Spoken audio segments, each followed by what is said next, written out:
nikasema Mungu, je, upo likizo?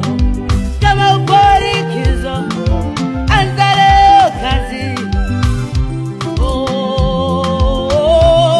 Sio bure walisema eti nimepigwa na